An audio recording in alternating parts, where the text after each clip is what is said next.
ایک آخری سوال افشاں عزیز ہیں اسلام آباد سے، یہ کہتی ہیں اعتکاف کی شرائط کیا ہیں اور کیا یہ مرد اور خاتون کے لیے ایک جیسی ہیں؟ ان کا دوسرا سوال ہے کہ میں بہت بیمار رہتی ہوں، روزہ نہیں رکھ سکتی، کیا میں ایسا کر سکتی ہوں کہ ایک آدھ دن کے لیے دنیاوی امور ترک کر کے معتکف کی طرح بیٹھ جاؤں؟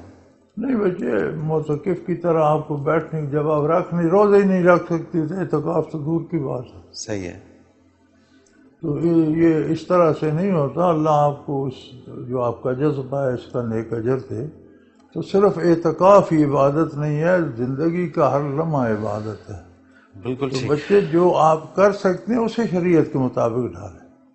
اپنی اس بیماری یا خراب صحت یا اپنی مالی حیثیت کے ساتھ جو صدقہ دے سکتے ہیں، جو زکوٰۃ دے سکتے ہیں، جو نمازیں پڑھ سکتے ہیں، جو اعمال دن بھر آپ کرتے ہیں انہیں شریعت کے مطابق کر لیں، ساری زندگی آپ کی اعتکاف ہی ہے۔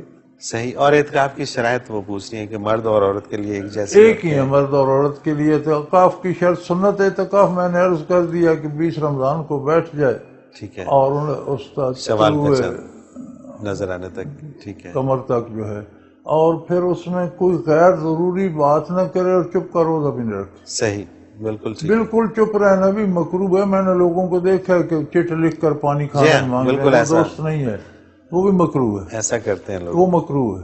ٹھیک ہے، ضروری بات کرنی چاہیے، غیر ضروری نہ کرے، مطالعہ کرے، مبلغ ہے تو تبلیغ کرے، کچھ عالم ہے دوسروں کو پڑھائے، صحیح، یہ مصروفیات ساری جائز ہیں۔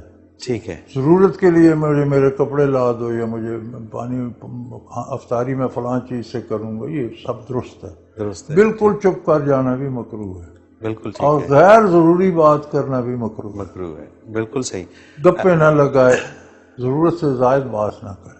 مرد صحیح، عورت دونوں کے لیے ایک ہے، مرد عورت دونوں کا حساب بچے ایک جگہ ہوگا، جنت دوزخ دونوں کے لیے ایک ہے۔ ایک جیسی ہیں، فرائض اور ڈیوٹیاں مختلف ہیں، اپنی اپنی ڈیوٹی کا حساب ہو۔